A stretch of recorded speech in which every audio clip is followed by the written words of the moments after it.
নারীকে বা পুরুষকে বশ করার কথা যারা ভাবতেছেন, যে কোনো নারীকে বা পুরুষকে বশ করবেন, সে হোক আপনার স্ত্রী হোক বা স্বামী হোক বা প্রেমিক হোক বা প্রেমিকা হোক, মাত্র 24 ঘন্টার ভিতর আপনি তাকে আপনার বাধ্যগত করে রাখতে পারবেন।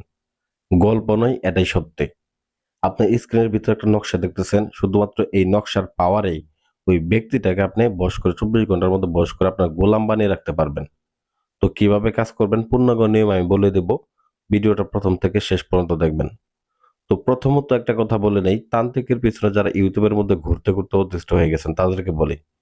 তো মূলত কাজ দেখলেই পাগল হবেন না, ভিডিও দেখলেই পাগল হবেন না, কাজের ধরন আছে। তো মূলত আমাদের কাজের ধরন দেখবেন। অনেকে দেখবে যে দেখা গেছে যে আপনার ভিডিওর নাম্বার, আমাদের ভিডিওগুলা নকল করে নিয়ে ভিডিওর নাম্বার উপরে করে দেয়। সেই সকল নকলগুলা থেকে আপনারা সাবধান থাকবেন। এই 793 নাম্বার ছাড়া অন্য কোনো নাম্বার আপনারা যোগাযোগ করবেন না। এবং কি আরো কতিপয় ভিডিও আমরা দেখি যে দেখা গেছে কিছু কিছু লোকেরা ভিডিও ভয়েস মোটা করে দেয় এবং দেখা গেছে স্ক্রিনে একই ভিডিওর মধ্যে বিভিন্ন নাম ব্যবহার করে বিভিন্ন নাম্বার ব্যবহার করে প্রতারণা করতেছে। তো ওইগুলো দেখে প্রতারণা হয়ে দেখা গেছে আপনারা আমাদের কাছে কাজ করতে এসে বলেন ভাই প্রতারিত হয়েছি। তো মূলত ভাই আসল নকল চেনার উপায় হলো আপনার নিজেদের চোখের সামনে।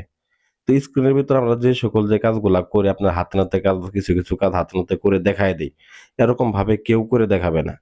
তো বশীকরণ কাজ আসলে মুখ দিয়ে বললাম আর হয়ে গেল তা না। বশীকরণ কাজেরও কিছু কতিপয় নিয়ম কানুন থাকে। তো এই নিয়ম কানুনগুলা মেনে মূলত আমাদেরকে প্রত্যেকে কাজ করতে হয়। তো আপনি এই কাজটা পূর্ণাঙ্গ নিয়ম মেনে কাজ করবেন, দেখবেন 100% 24 ঘন্টার মধ্যে ফলাফল পাবেন। যদি 24 ঘন্টার মধ্যে ফলাফল যদি আপনি না পান, আপনি জুতার আমার গাল। সোজা বাংলা কথা যেটা।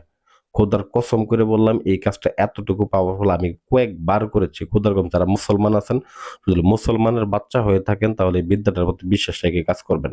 আর যদি মুসলমানের বাচ্চা না হয়ে থাকেন সেক্ষেত্রে বিদ্যার প্রতি বিশ্বাস রাখার দরকার নাই। আমি বলি 100% গ্যারান্টি দিয়ে বলি এই কাজ আপনি 100% গ্যারান্টি দিয়ে আমি করে দিতে পারবো। আপনি যদি পূর্ণাঙ্গ নিয়ম মানেন আপনি নিজে করে নিতে পারবেন। কোনো সমস্যা নেই। তো নিয়মটা আমি বলে দিতেছি, আর কথা না বাড়াই অনেক কথা বলে ফেলছি। প্রথমত এই কাজ করার জন্য যেকোনো শনিবার, মঙ্গলবার এবং বৃহস্পতিবার এই ৩ টা দিন আপনারা কাজটা করতে পারবেন। আর এই কাজ করার জন্য আপনাকে ছোট্ট করে একটা আসন করে নিয়ে বসতে হবে। উত্তর দিক করে আসন করে বসবেন। অবশ্যই যারা কাজ করেন তারা অবশ্যই আসন করার বিষয়াদি জানেন যে আসন পাক পবিত্র হয়ে ভালো একটা নিরিবিলি জায়গায় আসন করতে হয়। তো সর্বোপরি বিষয় হচ্ছে কাজটা করার ক্ষেত্রে সর্বপ্রথম আপনি যে নারীকে বশ করবেন বা যে পুরুষকে বশ করবেন তার নাম, তার বাবার নামটা ম্যানেজ করে নেবেন। যদি বাবার নাম, মায়ের নাম যারা না থাকে সেক্ষেত্রে ছবি দিয়ে আপনি জিন চালান দিয়ে কাজ করে নিতে পারেন। যারা জিন চালান দিতে পারবেন না, স্ক্রিনে নাম্বার আছে, আমরা জিন চালানের মাধ্যমে, কালী চালানের মাধ্যমে, মহাযজ্ঞের মাধ্যমে আমরা কাজ করে দিই। আমাদের সাথে যোগাযোগ করে আমরা করে দিব। আর যারা তদবির করতে পারবেন, আমি তদবির দিতেছি, এগুলো তদবির দিয়ে আপনারা কাজ করে নিতে পারবেন। তো মূলত বিষয় হচ্ছে এই নামগুলা নিয়ে এই নকশাটা নিবেন। বাজার থেকে আপনারা কাম সিঁদুর কিনে আনবেন। কাম সিঁদুর এবং জাফরান কালি ২ টা জিনিস কিনে এনে এবং আরেকটা তাবিজ কিনে আনবেন। কিনে আনার পরে এই কামি সিঁদুর এবং জাফরান কালি ২ টাকে মিশ্রিত করবেন। মিশ্রিত করে ভোজ পেপারের উপরে এই নকশাটাকে অঙ্কন করবেন। অঙ্কন করে ওই ব্যক্তিটার নাম লিখবেন। ওই ব্যক্তিটার মায়ের নাম লিখবেন এবং আপনার নাম লিখবেন, আপনার বাবার নাম লিখবেন। তো এই জিনিসগুলো আপনারা লিখে এটাকে সুন্দর করে ভোজ পেপারটা একটা লাল সুতা দিয়ে ভালো করে পেঁচিয়ে নিবেন। পেঁচিয়ে নিয়ে সুন্দর করে এটাকে একটা তাবিজের মধ্যে ভরবেন এবং পূর্বেই আপনারা একটা পুতুল বানিয়ে নিবেন। এবং পুতুলটা অবশ্যই যদি আপনি শ্মশানের নিশান অথবা দেখা গেছে কবরস্থানের যে আপনার কাফনের কাপড় থাকে ওগুলা এর মধ্যে সামান্য পরিমাণে সংযুক্ত করতে পারেন। এটা সবথেকে ভালো হবে এবং কি পুতুলটা জাগ্রত হয়ে যাবে। পুতুল জাগ্রত করার আলাদা মন্ত্র আছে। তবে মন্ত্র যারা পারেন না তারা এই কাফনের কাপড় এবং শ্মশানের নিশান ব্যবহার করে পুতুল জাগ্রত করতে পারেন।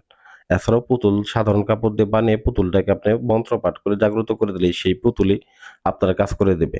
তাও ২৪ ঘন্টার মধ্যে। যাই হোক, অতঃপর এই তাবিজটা আপনি এই পুতুলের গলার মধ্যে বেঁধে এই পুতুলটাকে একটা গাছের মধ্যে ঝুলায় দিয়ে আসবেন। অথবা এই পুতুলটাকে একটা নদীর মধ্যে নৌকা বানিয়ে ভাসিয়ে দেবেন। এই ২ টা নিয়মই আছে। তো এই ২ টা থেকে একটা যদি করতে পারেন, তবে গাছের মধ্যে যদি ঝোলান সেক্ষেত্রে লাল একটা সুতা ধারা অনেক আগালের মধ্যে আপনার এটাকে ঝুলাই দিতে হবে যাতে করে বাতাসে নাড়াচাড়া করে। যত নাড়াচাড়া করবে এই ব্যক্তির মন তত নাড়াচাড়া করবে। ব্যক্তিকে বশ করে এই ব্যক্তিকে আপনি বশ বানিয়ে আনতে পারেন। সে যত দূরে থাকুক, বিদেশ থাকুক, সৌদি থাকুক, ওমান থাকুক, কাতার থাকুক, যেইখানে থাকুক, পাগল কুত্তার মতো আপনার কাছে ছুটে আসবে। এটা আমি 100% গ্যারান্টি দিয়ে বলে দিলাম। তো আশা করি ভিডিওটা ভালো লাগবে। ভিডিওটা ভালো লাগলে অবশ্যই চ্যানেলটা সাবস্ক্রাইব করবেন। ভিডিওতে লাইক করবেন। আশা করি এরকম ভিডিও আরো পাবেন।